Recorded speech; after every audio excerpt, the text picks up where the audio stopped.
Selamat datang di Asri Dalam Gelap. Malam ini kita akan menyusuri bayangan. Bayangan yang tidak semua bisa kembali utuh. Bersiaplah, karena rahasia ini akan menemanimu, bahkan setelah lampu padam.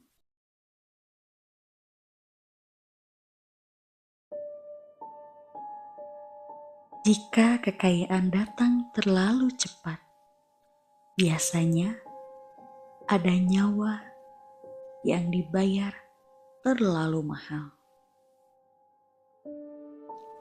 Inilah lanjutan perjalanan kisah Ayah dan Dayat.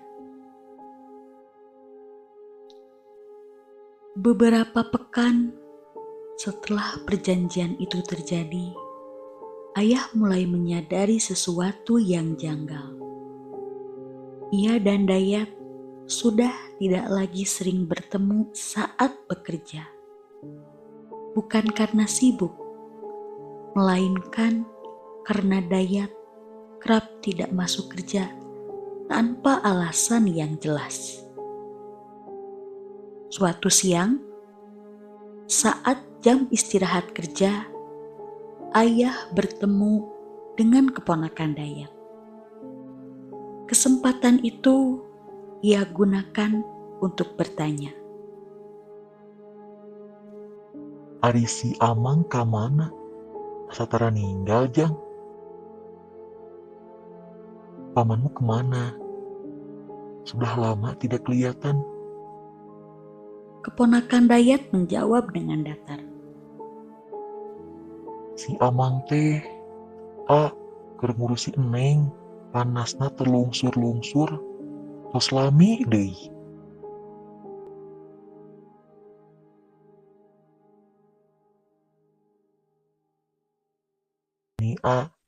Paman sedang fokus mengobati anaknya. Soalnya demamnya tak kunjung turun. Sudah lama.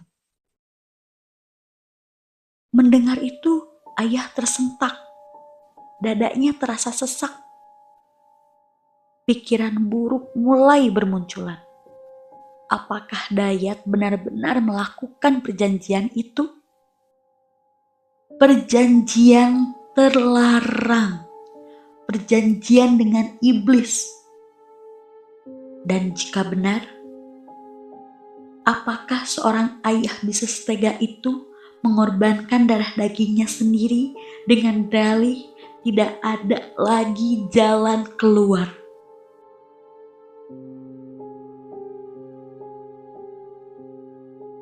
Sepulang kerja, Ayah memutuskan pergi ke rumah Dayat untuk menengok kondisi anaknya.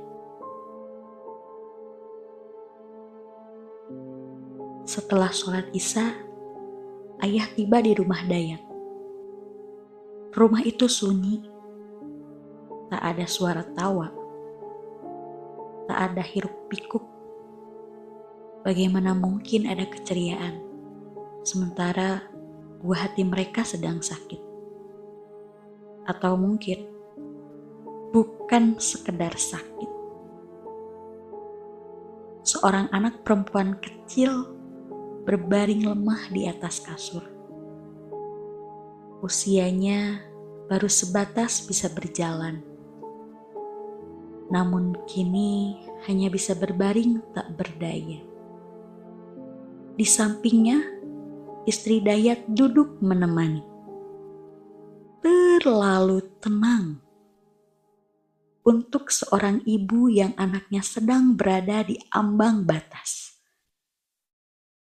Yang membuat Ayah merinding, anak itu tidak rewel seperti balita sakit pada umumnya. Ia hanya merintih pelan dengan tatapan kosong, seolah meminta pertolongan. Tubuhnya sangat panas. Menurut istri Dayat, anak itu sudah dibawa ke klinik, sudah dibawa ke puskesmas. Namun anehnya, tak satu pun membuahkan hasil. ayah teringat aku di rumah.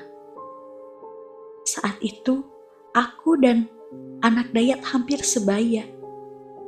Hanya terpaut beberapa minggu saja. Hati ayah remuk. Ia tak tega melihat kondisi anak itu.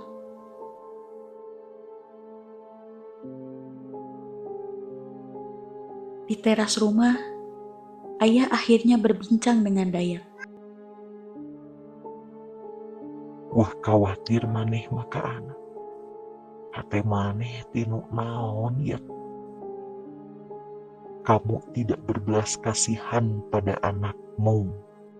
Hatimu terbuat dari apa? Dayat menghela nafas. Nafas panjang sebelum menjawab.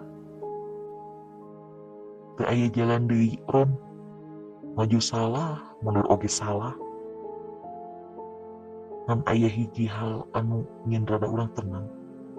Pamajikan urang keur hamil deui. Tidak ada jalan keluar. Maju kena, mundur kena. Tapi ada satu hal yang membuat aku sedikit tenang. Istriku sedang mengandung lagi. Keheningan menyelimuti teras rumah itu. Ayah ingin rasanya meluapkan amarahnya. Namun ia memilih pergi. Sebelum pulang, ayah kembali menatap anak Dayat. Tatapannya masih sama. Kosong. Namun seolah meminta tolong. Tapi apa yang bisa diperbuat jika semua ini adalah ulah orang tuanya sendiri?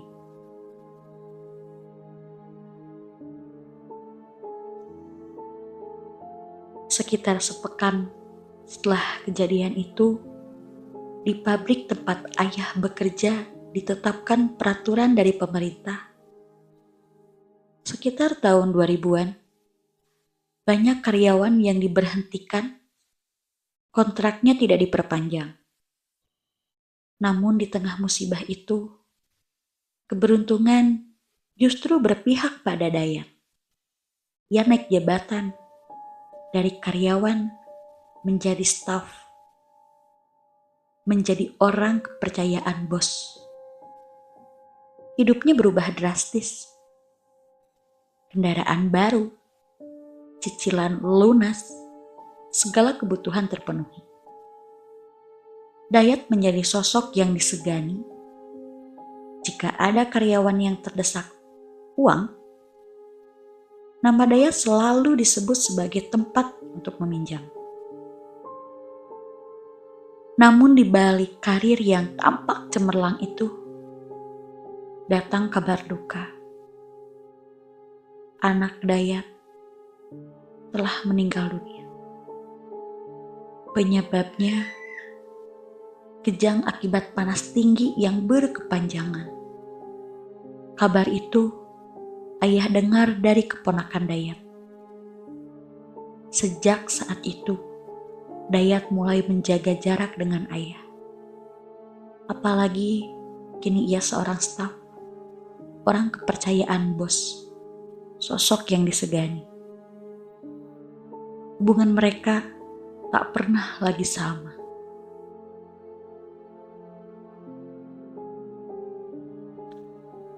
Sejak kematian anak Dayat, tak ada lagi yang berani membicarakan perjanjian itu secara terang-terangan. Namun ayah tahu suatu hal, perjanjian seperti itu tidak akan pernah berhenti pada satu korban. Keberuntungan Dayat justru semakin naik. Jabatannya bertambah, hartanya mengalir tanpa henti. Seolah ada sesuatu yang sedang menunggu untuk ditagih. Ayah pernah berkata pelan, jika kekayaan datang terlalu cepat, biasanya ada yang sedang menunggu di belakangnya. Dan di pabrik itu, tidak lagi terasa seperti tempat bekerja, melainkan seperti tempat yang sedang memilih korbannya sendiri.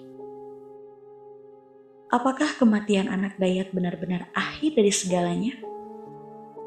Atau justru awal dari tumbal berikutnya?